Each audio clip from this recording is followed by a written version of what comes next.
Hello friends, कैसे हैं आप सभी लोग। आज के इस वीडियो में नेटवर्किंग का पार्ट 2 हम डिस्कस करने वाले हैं। पार्ट 1 में नेटवर्क क्या होता है, नेटवर्क के अलग अलग टाइप हम डिस्कस कर चुके हैं। आज के इस पार्ट 2 में हम जो डिस्कस करने वाले हैं वो डिस्कस करने वाले हैं नेटवर्किंग लेयर्स के बारे में एंड टोपोलॉजी को लेकर। तो दोनों बहुत ही इंपॉर्टेंट सेक्शन है ये। सबसे पहले हम नेटवर्किंग लेयर्स को लेकर डिस्कस करेंगे, जिसमें हम TCP/IP एंड OSI मॉडल को समझने वाले हैं। देखिए, शुरू करने से पहले मैं आपको थोड़ा सा एक प्रैक्टिकल एग्जांपल से समझाना चाहता हूँ। आपने अक्सर अपने फ्रेंड्स को व्हाट्सएप पे फोटो जो है वो शेयर करे होंगे।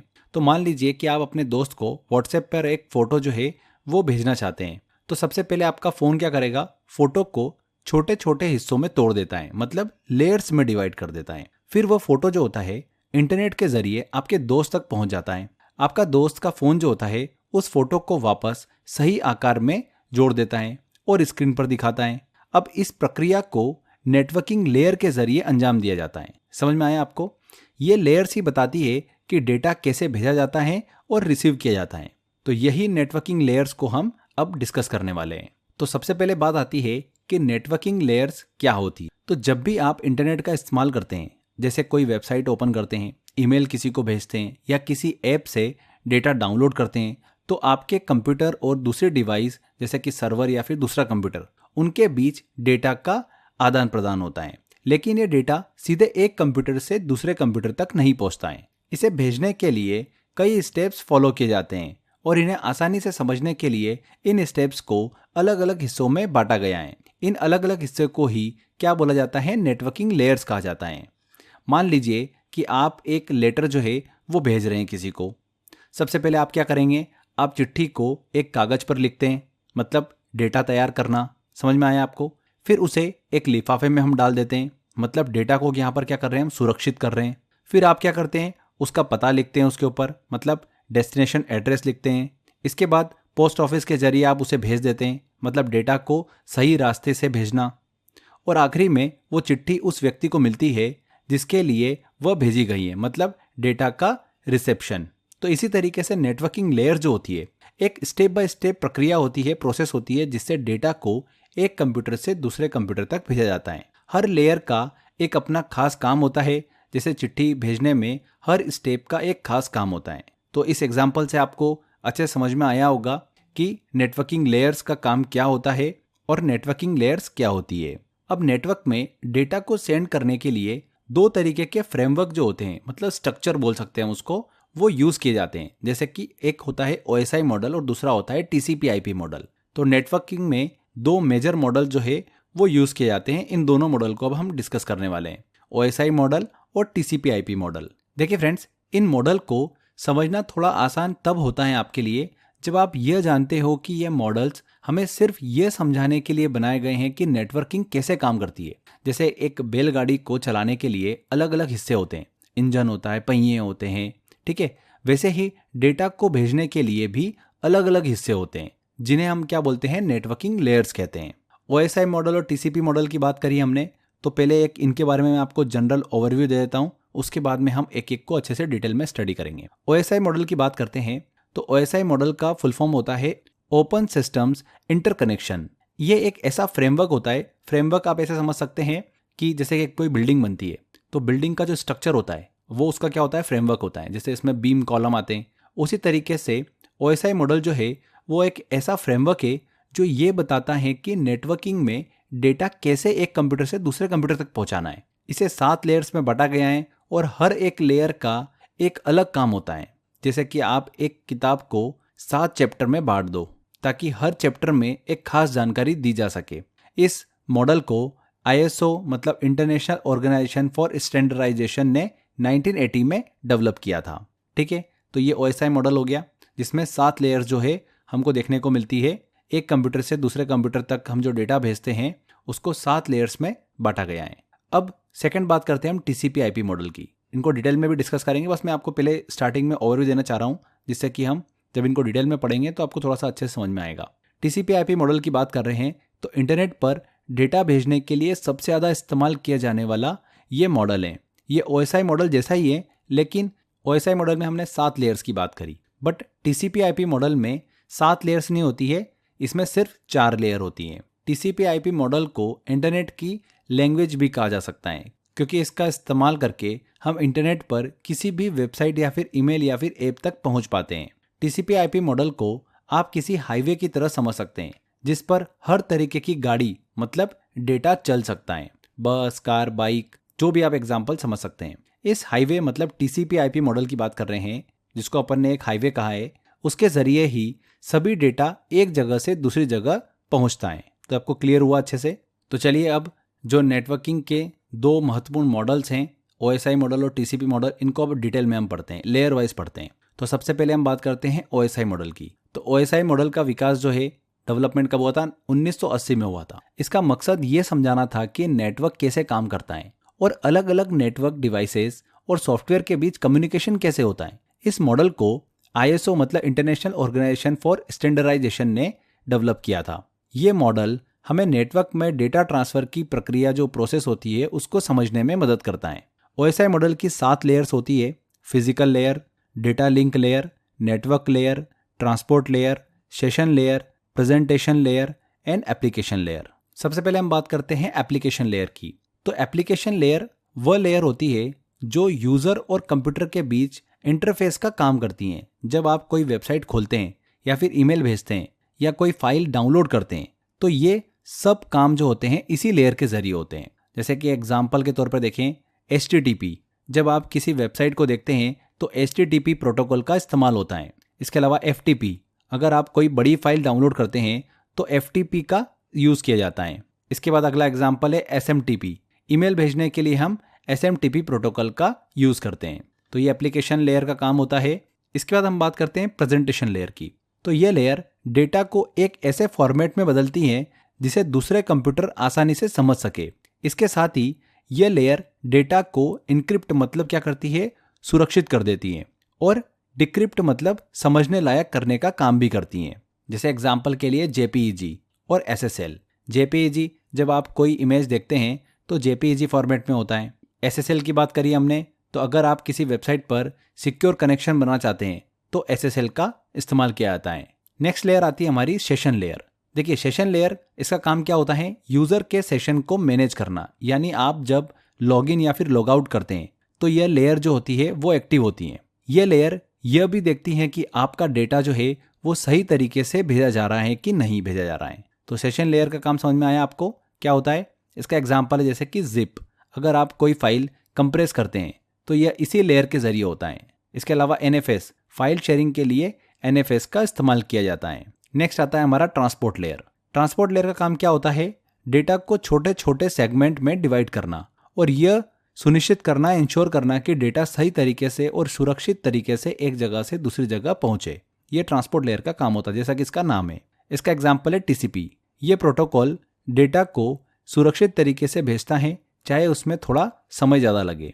अगला एग्जाम्पल है ट्रांसपोर्ट लेयर का UDP। अगर आपको डेटा जल्दी भेजना है तो UDP का इस्तेमाल होता है, लेकिन इसमें डेटा की जो सिक्योरिटी होती है थोड़ी कम होती है। नेक्स्ट लेयर आती है हमारी नेटवर्क लेयर। तो नेटवर्क लेयर का काम क्या होता है? डेटा के लिए सही पाथ मतलब रास्ता जो होता है वो तय करना।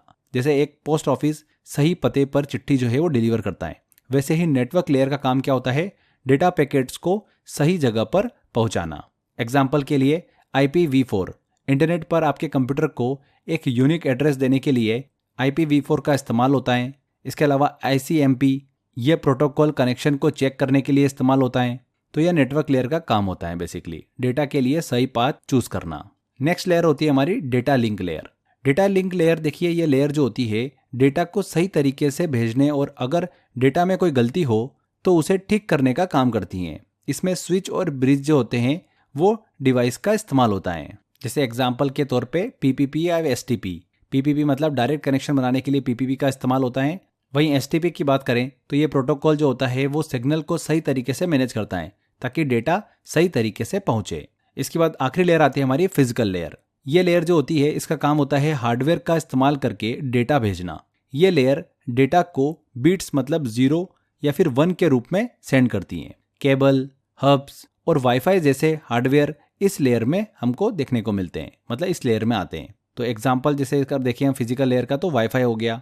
वायरलेस तरीके से डेटा भेजने के लिए वाईफाई का इस्तेमाल होता है। इसके अलावा ISDN, डिजिटल कम्युनिकेशन के लिए ISDN का यूज़ होता है। तो ये अलग अलग लेयर को हमने डिस्कस किया। OSI मॉडल की 7 लेयर्स थी जिनका काम डेटा को एक कंप्यूटर से दूसरे कंप्यूटर तक सुरक्षित और सही तरीके से पहुंचाना होता है। हर लेयर का अपना एक खास काम होता है और यह पूरा सिस्टम ये इंश्योर करता है कि हमारा डेटा बिना किसी रुकावट और गलती के एक जगह से दूसरी जगह पहुंच जाए। तो समझ में आया आपको? अब आगे देखिए, यहाँ पर 2 मेजर क्लासिफिकेशन हमको देखने को मिलते हैं। इसमें कुछ लेयर जो होती है वो सॉफ्टवेयर लेयर्स होती है, कुछ लेयर जो होती है वो हार्डवेयर लेयर्स होती है। तो सॉफ्टवेयर लेयर्स कौन कौन सी होती है? Application layer, presentation layer and session layer. ये लेयर्स सॉफ्टवेयर पर बेस्ड होती हैं, जिनमें एप्लीकेशन लेयर, प्रेजेंटेशन लेयर और सेशन लेयर शामिल होती है। इसका काम क्या होता है? डेटा को यूजर के हिसाब से चेंज करना और अरेंज करना ताकि यूजर को राइट इन्फॉर्मेशन मिल सके। हार्डवेयर लेयर की बात करें तो ये लेयर हार्डवेयर से रिलेटेड होती है, जिसमें डेटा लिंक लेयर और फिजिकल लेयर जो है वो शामिल होती हैं। इस लेयर का काम क्या होता है? केबल, स्विच जैसे नेटवर्किंग हार्डवेयर की हेल्प से डेटा को सेंड करना और डेटा को रिसीव करना होता है। ठीक है, तो ये सेग्रीगेशन है सॉफ्टवेयर लेयर और हार्डवेयर लेयर का OSI मॉडल में। Application layer, presentation layer and session layer जो है ये सॉफ्टवेयर लेयर है। वहीं network layer, data link layer and physical layer जो है ये हार्डवेयर लेयर है। यहाँ पर जो ट्रांसपोर्ट लेयर जो होती है वो हार्ट ऑफ OSI मॉडल कहलाती है। चलिए फीचर्स ऑफ OSI मॉडल भी हम डिस्कस कर लेते हैं। फिजिकल लेयर की बात करें तो फिजिकल लेयर जो होती है वो OSI मॉडल की सबसे निचली और पहली लेयर होती है। इसे बीट यूनिट भी कहा जाता है क्योंकि यह बीट्स के रूप में डेटा को सेंड और रिसीव करती हैं। सेकंड आती है हमारी एप्लीकेशन लेयर। एप्लीकेशन लेयर जो होती है वो OSI मॉडल की सबसे ऊपरी मतलब 7वीं लेयर होती है। इस लेयर को यूजर इंटरफेस लेयर भी कहते हैं क्योंकि यह डायरेक्ट यूजर के साथ इंटरेक्ट करती हैं, जैसे कि वेबसाइट ओपन करना या फिर ईमेल सेंड करना।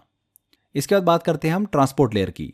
जो ट्रांसपोर्ट लेयर होती है उसे OSI मॉडल का हार्ट मतलब दिल कहा जाता है क्योंकि यह लेयर डेटा ट्रांसफर की रिलायबिलिटी इंश्योर करती है। ठीक है, इसीलिए इस लेयर को OSI मॉडल का हार्ट कहा जाता है। नेक्स्ट प्रेजेंटेशन लेयर की बात करें तो इसको ट्रांसलेशन लेयर भी कहा जाता है क्योंकि यह डेटा को राइट फॉर्मेट में चेंज करने का काम करती है, जैसे डेटा इंक्रिप्शन एंड डिक्रिप्शन। तो transport, session, presentation and application layer जो है इन 4 लेयर्स को होस्ट लेयर और सॉफ्टवेयर लेयर के नाम से जाना जाता है क्योंकि यह लेयर सॉफ्टवेयर रिलेटेड वर्क को हैंडल करती हैं और डेटा ट्रांसमिशन को मैनेज करती हैं। इसके अलावा physical, data link and network layer जो है ये 3 लेयर को मीडिया लेयर या फिर हार्डवेयर लेयर कहा जाता है क्योंकि यह हार्डवेयर रिलेटेड डेटा ट्रांसमिशन को कंट्रोल करती हैं, जैसे कि केबल और राउटर की हेल्प से डेटा ट्रांसफर करना। आई होप आपको अच्छे से समझ में आया होगा OSI मॉडल क्या है। अब हम आगे बात करते हैं TCP/IP मॉडल की। देखिए यहाँ पर इसको शुरू करने से पहले आपके दिमाग में एक क्वेश्चन आ सकता है कि सर OSI मॉडल जब था तो TCP/IP मॉडल की क्यों ज़रूरत पड़ी? OSI मॉडल था ही सही। तो इसको हम ऐसे समझ सकते हैं कि OSI मॉडल बेसिकली एक रेफरेंस मॉडल था जिसका उपयोग नेटवर्किंग को अंडरस्टैंड करने के लिए किया गया। ये जो मॉडल था ये उतना प्रैक्टिकल नहीं था। TCP/IP मॉडल को इंटरनेट की ज़रूरतों को ध्यान में रखते हुए प्रैक्टिकल रूप से डिज़ाइन किया गया और इसे आसानी से रियल वर्ल्ड नेटवर्क में इम्प्लीमेंट भी किया जा सकता था। इसी वजह से TCP/IP मॉडल को इंटरनेट पर स्टैंडर्ड के रूप में स्वीकार किया गया, जबकि OSI मॉडल आज भी एक एजुकेशनल और थ्योरेटिकल रेफरेंस के रूप में उपयोग किया जाता है। तो जस्ट OSI मॉडल जो है ये एक प्रकार का रेफरेंस मॉडल है जिसका उपयोग नेटवर्किंग को समझने के लिए किया जाता है। क्लियर? बट इंटरनेट में डेटा को ट्रांसफर करने के लिए जो मॉडल यूज किया जाता है वो TCP/IP मॉडल है। इसको आप ऐसे समझ सकते हैं कि मान लो कि आपको एक चिट्ठी जो है मतलब डेटा आपके पास है वो भेजना है आपको, तो आपके पास 2 तरीके। एक तो है पोस्ट ऑफिस मेथड जो कि OSI मॉडल हो गया, दूसरा है कुरियर सर्विस मेथड जो कि TCP/IP मॉडल हो गया। आपको चिट्ठी भेजना है तो आप कौन सा तरीका अपनाओगे? कुरियर सर्विस मेथड ही अपनाओगे ना, क्योंकि वो फास्ट है, जल्दी हमारी चिट्ठी पहुंचा देगा। तो OSI मॉडल जो पोस्ट ऑफिस मेथड है ये एक कॉम्प्लेक्स और डिटेल प्रोसेस है जिसमें डेटा को कई लेयर से गुजरना पड़ता है, जो नेटवर्किंग को समझने के लिए एक अच्छा है, लेकिन यह थोड़ा स्लो और थोड़ा सा कॉम्प्लेक्स है। वहीं हमने कुरियर सर्विस मेथड की बात करी जिसका एग्जाम्पल हमने लिया, रिलेट करा उसको TCP/IP मॉडल से। तो ये फास्ट और प्रैक्टिकल है क्योंकि इसमें कम लेयर्स हैं और यह सीधे इंटरनेट जैसी चीज़ों के लिए डिज़ाइन किया गया है। तो आपको समझ में आया होगा कि TCP/IP मॉडल को इसलिए डेवलप किया गया ताकि इंटरनेट जैसे तेज और जो वास्तविक नेटवर्क हैं उनमें डेटा को जल्दी और सिक्योर तरीके से ट्रांसफ़र किया जा सके, जबकि OSI मॉडल एक रेफरेंस के रूप में उपयोग होता है ताकि हम नेटवर्किंग की जो कॉम्प्लेक्सिटी है उसको अच्छे से समझ सकें। तो यहाँ पर मैं ये समझ सकता हूँ कि OSI मॉडल और TCP/IP मॉडल के बीच में जो डिफरेंस है और ये क्या है मॉडल, इनको लेकर आपको थोड़ी सी क्लैरिटी जो है वो मिल चुकी होगी। तो चलिए TCP/IP मॉडल को अब हम डिस्कस करते हैं। TCP/IP मॉडल का पूरा नाम क्या है? ट्रांसमिशन कंट्रोल प्रोटोकॉल या फिर इंटरनेट प्रोटोकॉल मॉडल। इस मॉडल का डेवलपमेंट USA की डिफेंस डिपार्टमेंट एजेंसी के द्वारा 1970 में किया गया था। इस मॉडल को प्रोटोकॉल मॉडल भी कहा जाता है। इस मॉडल में 4 लेयर होती हैं। जैसे हमने OSI मॉडल की बात करी थी, उसमें 7 लेयर होती हैं, जबकि TCP/IP मॉडल में 4 लेयर होती हैं। कौन कौन सी layer? Network interface layer, internet layer जिसे नेटवर्क लेयर बोलते हैं, transport layer and application layer. TCP/IP model में presentation, session and physical layer जो होती है ये प्रेजेंट नहीं होती हैं। चलिए एक एक करके डिस्कस करते हैं सभी लेयर्स को। नेटवर्क इंटरफेस लेयर की बात करें तो ये सबसे निचली लेयर है, जिसे नेटवर्क एक्सेस लेयर या फिर लिंक लेयर भी कहते हैं। इसका काम बेसिकली ये होता है कि केबल या फिर वायरलेस कनेक्शन सेट करना। ये सबसे निचली लेयर होती है। इसका काम ये देखना होता है कि डेटा किस तरीके से एक नेटवर्क से दूसरे नेटवर्क में भेजा जाएगा, यानी डेटा जो है वो केबल, वाईफाई या फिर अन्य नेटवर्क के माध्यम के जरिए ट्रांसफर होगा। जैसे जब आप अपने कंप्यूटर को इंटरनेट से कनेक्ट करते हैं तो यह लेयर ये इंश्योर करती है कि आपका कंप्यूटर नेटवर्क एक्सेस प्राप्त करे। जब आप अपने कंप्यूटर या फिर फ़ोन को वाईफाई से कनेक्ट करते हैं तब यह लेयर जो होती है वो काम कर रही होती है, नेटवर्क इंटरफेस लेयर। ओके, इसके बाद हम बात करते हैं इंटरनेट लेयर की। इसका काम होता है कि डेटा को सही एड्रेस पर भेजना। यह लेयर एक एड्रेस सिस्टम की तरह काम करती है, जिससे यह इंश्योर होता है कि आपका डेटा सही जगह पर पहुंचे। जब आप अपने दोस्त को ईमेल भेजते हैं तो यह लेयर आपके दोस्त का IP एड्रेस ढूंढती है और यह इंश्योर करती है कि डेटा सही डिवाइस तक पहुंचे। नेक्स्ट लेयर होती है हमारी ट्रांसपोर्ट लेयर। डेटा को सुरक्षित मतलब सिक्योर और ठीक से भेजना इसका काम होता है। ट्रांसपोर्ट लेयर का काम डेटा को सुरक्षित और सही तरीके से दूसरे कंप्यूटर तक पहुंचाना होता है। इसमें 2 इंपॉर्टेंट प्रोटोकॉल होते हैं, TCP और UDP। TCP का फुल फॉर्म होता है ट्रांसमिशन कंट्रोल प्रोटोकॉल। ये जो प्रोटोकॉल होता है यह इंश्योर करता है कि डेटा सही से और सुरक्षित तरीके से पहुंचा जाए। UDP की बात करें, यूज़र डेटाग्राम प्रोटोकॉल की, तो ये तेज़ी से डेटा भेजता है लेकिन सुरक्षा की ज़्यादा चिंता नहीं करता है ये। ठीक है, इसको एग्जाम्पल समझ सकते हैं आप। जैसा कि आप एक कीमती सामान भेजते हैं तो आप एक ऐसी कंपनी का चुनाव करते हैं जो इस बात की गारंटी देती है कि आपका सामान सही सलामत पहुंचेगा। वो क्या हो गया? TCP, transmission control protocol.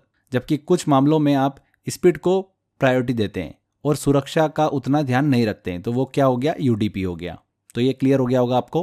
4th layer आती है हमारी एप्लीकेशन लेयर। ये लेयर वह लेयर होती है जो कि यूज़र को नेटवर्क से जोड़ती हैं।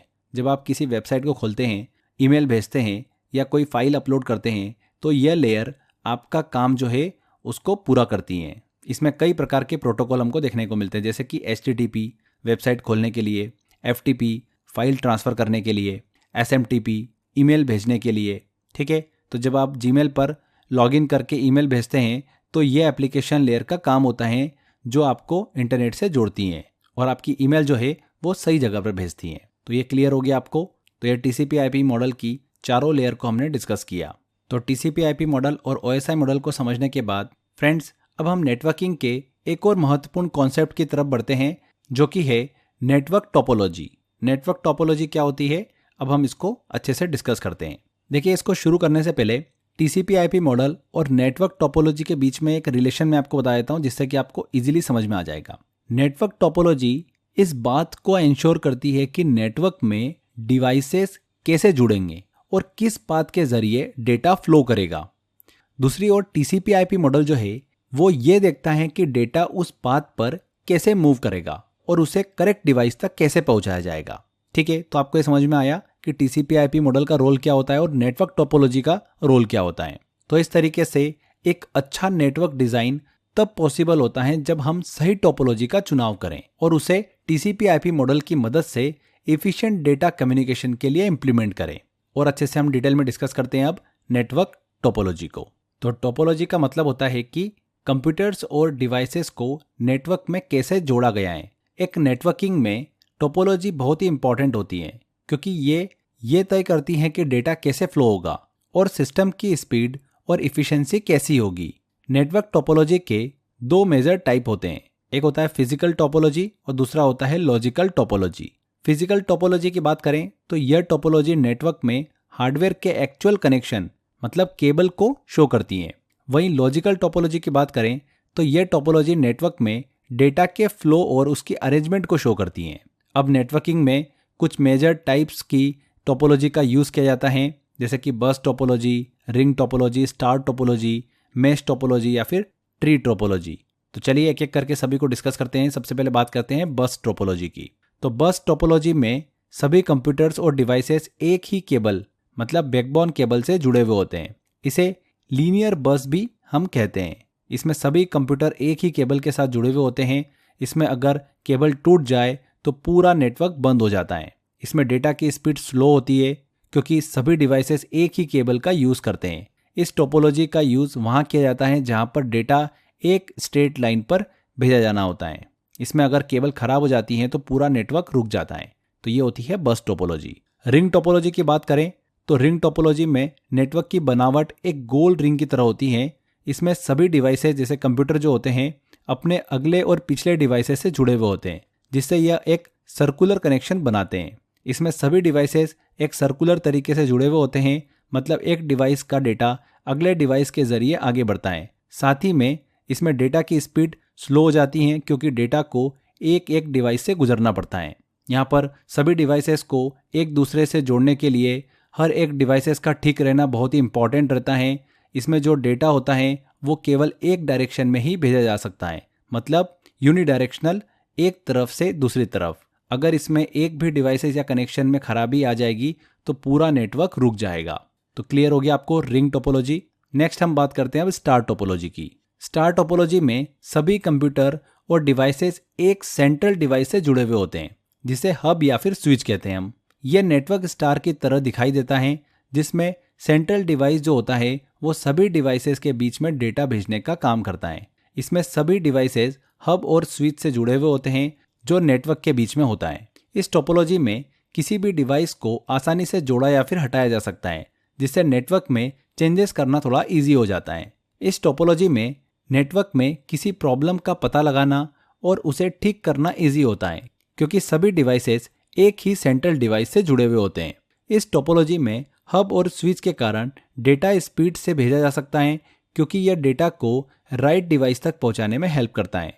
अगर हब और स्विच मतलब सेंट्रल डिवाइस बंद हो जाए या फिर फेल हो जाए तो पूरा नेटवर्क काम करना बंद कर देता है क्योंकि सभी डिवाइसेस इसी सेंट्रल डिवाइस पर डिपेंडेंट होते हैं। ठीक है, तो ये हो गई स्टार टोपोलॉजी। अगली हम बात करते हैं मैश टोपोलॉजी की। मैश टोपोलॉजी एक ऐसा नेटवर्क स्ट्रक्चर होता है जिसमें सभी डिवाइस सीधे ऑल अदर डिवाइसेस के साथ में जुड़े हुए होते हैं। इसका मतलब है कि सभी डिवाइस का सभी अदर डिवाइस के बीच में सीधा कनेक्शन होता है, जिस वजह से यह नेटवर्क सबसे स्ट्रॉन्ग नेटवर्क बनता है। अब इस टोपोलॉजी के कई फीचर्स हैं, जैसे कि डायरेक्ट कनेक्शन। इसमें सभी डिवाइस दूसरे डिवाइस से सीधे जुड़ते हैं, जिससे डेटा को स्पीड और इजीली भेजा जा सकता है। दूसरा है रिलायबिलिटी। अगर किसी एक डिवाइस में प्रॉब्लम आ जाए तो बाकी नेटवर्क पर इसका कोई भी इफेक्ट नहीं पड़ता है। तीसरा है सेंडिंग डेटा फास्टर। इसमें डेटा सीधे डिवाइसेस के बीच भेजा जाता है, जिससे कि डेटा स्पीड से पहुंचता है और किसी इंटरमीडिएट डिवाइस की रिक्वायरमेंट नहीं होती है। हालांकि जो मैश टोपोलॉजी होती है वो थोड़ी एक्सपेंसिव होती है। मैश टोपोलॉजी में सभी डिवाइस को सभी दूसरे डिवाइस से जोड़ने के लिए कई केबल्स की रिक्वायरमेंट होती है, जिससे कि यह अदर टोपोलॉजी से एक्सपेंसिव होती हैं। लास्ट में नो इफेक्ट ऑफ फॉल्ट। अगर किसी एक लिंक में प्रॉब्लम आ जाती है तो डेटा के लिए कई और पाथ मतलब अवेलेबल हो जाते हैं, जिससे कि नेटवर्क कभी भी बंद नहीं होता है यहाँ पर। तो ये है मैश टोपोलॉजी। लास्ट में हम डिस्कस करते हैं ट्री टोपोलॉजी। ट्री टोपोलॉजी एक मिक्सचर होता है बस टोपोलॉजी और स्टार टोपोलॉजी का। इसमें बहुत सारी स्टार टोपोलॉजी को एक सेंट्रल बस बैकबोन केबल की हेल्प से जोड़ा जाता है, जिससे यह नेटवर्क का ट्री जैसा स्ट्रक्चर बन जाता है। इसे एक्सटेंडेड स्टार टोपोलॉजी के नाम से भी जाना जाता है। अगर इसमें सेंट्रल बैकबोन केबल और रूट डिवाइस में कोई प्रॉब्लम आ जाती है तो पूरा नेटवर्क बंद हो जाता है। यह टोपोलॉजी लार्ज नेटवर्क में यूज़ की जाती है, जहां पर बहुत सारे स्टार नेटवर्क को एक ही बस से जोड़ा जाता है। तो ये ट्री टोपोलॉजी हमने डिस्कस करी। इसके बाद हाइब्रिड टोपोलॉजी के बारे में भी हमको सुनने को मिलता है। ये क्या होती है, इसको भी डिस्कस कर लेते हैं जल्दी से। हाइब्रिड टोपोलॉजी जो होती है वो किसी भी दो या दो से ज़्यादा टोपोलॉजी से मिलकर बनती है। इस टोपोलॉजी की हेल्प से एक फ्लेक्सिबल नेटवर्क बनाया जा सकता है। इस टोपोलॉजी में कई तरीके की टोपोलॉजी का यूज होता है, जिससे नेटवर्क के स्ट्रक्चर को बहुत फ्लेक्सिबल और रिलायबल बनाया जा सकता है। तो ये हमने टोपोलॉजी क्या होती है, डिफरेंट टाइप की टोपोलॉजी को हमने डिस्कस किया। बहुत ही सिंपल तरीके से हमने इसको समझा है। आई होप आपको क्लियर हुआ होगा। लास्ट में देखिए, नेटवर्किंग में एक छोटा सा सेक्शन और बच जाता है हमारा, type of data communication. Data communication तो हमने डिस्कस भी किया था पार्ट 1 में, बट इसके देखिए 3 मेजर टाइप हैं। एक है simplex communication, half duplex communication और फुल डुप्लेक्स कम्युनिकेशन। तो इससे भी क्वेश्चन बन जाते हैं एग्जाम के अंदर, तो छोटा सा पार्ट है, जल्दी से हम इसको भी कवर कर लेते हैं। डेटा कम्युनिकेशन तो आपको क्लियर ही होगा, हमने पढ़ा था। डेटा कम्युनिकेशन का मतलब होता है कि एक प्लेस से दूसरे प्लेस तक इन्फॉर्मेशन या फिर डेटा को भेजना। इसमें हम आसान भाषा में समझें इसको तो हम कंप्यूटर या फिर मोबाइल की हेल्प से message, photo, video, other information एक डिवाइस से दूसरे डिवाइस तक पहुंचाते हैं। इसे ही क्या बोलते हैं, डेटा कम्युनिकेशन कहते हैं। डेटा कम्युनिकेशन जो होता है वो 3 टाइप का होता है, simplex communication, half duplex communication और फुल डुप्लेक्स कम्युनिकेशन। तो क्या होते हैं, इन तीनों टाइप को डिस्कस करते हैं। सबसे पहला आता है सिंप्लेक्स कम्युनिकेशन। यह एक तरीके का वन वे कम्युनिकेशन सिस्टम है, जिसमें डेटा केवल एक डायरेक्शन में जाता है। इसमें एक डिवाइस केवल सेंडर होता है और दूसरा डिवाइस केवल रिसीवर होता है। एग्जाम्पल के लिए कीबोर्ड और कंप्यूटर के बीच सिंप्लेक्स कम्युनिकेशन हमको देखने को मिलता है। जैसे कि कीबोर्ड से हम डेटा कंप्यूटर को सेंड करते हैं, लेकिन कीबोर्ड किसी डेटा को वापस रिसीव नहीं करता है। तो ये होता है सिंप्लेक्स कम्युनिकेशन। सेकेंड देखिए टाइप आता है हमारा हाफ डुप्लेक्स कम्युनिकेशन। तो ये वो कम्युनिकेशन का टाइप है जिसमें दोनों डिवाइस डेटा सेंड और रिसीव कर सकते हैं, लेकिन एक टाइम में केवल एक ही डायरेक्शन में डेटा जा सकता है। रिसीव तो दोनों डायरेक्शन में कर सकते हैं, but at the time of सिर्फ एक डायरेक्शन में। इसमें जो दोनों डिवाइस हैं वो एक दूसरे के साथ कम्युनिकेशन कर सकते हैं, लेकिन एक डिवाइस को डेटा भेजने के बाद ही दूसरा डिवाइस डेटा भेज सकता है। मतलब इसमें दोनों डिवाइस एक साथ डेटा नहीं भेज सकते हैं। एग्जाम्पल के तौर पर वॉकी टॉकी इसका सबसे अच्छा एग्जाम्पल है। इसमें जब एक पर्सन बात करता है तो दूसरा पर्सन सुनता रहता है। इसमें जब पहला व्यक्ति बोलना बंद करता है तभी दूसरा व्यक्ति जवाब दे सकता है। दोनों एक साथ बोल या फिर सुन नहीं सकते हैं। तो ये क्या हो गया, हाफ डुप्लेक्स कम्युनिकेशन हो गया।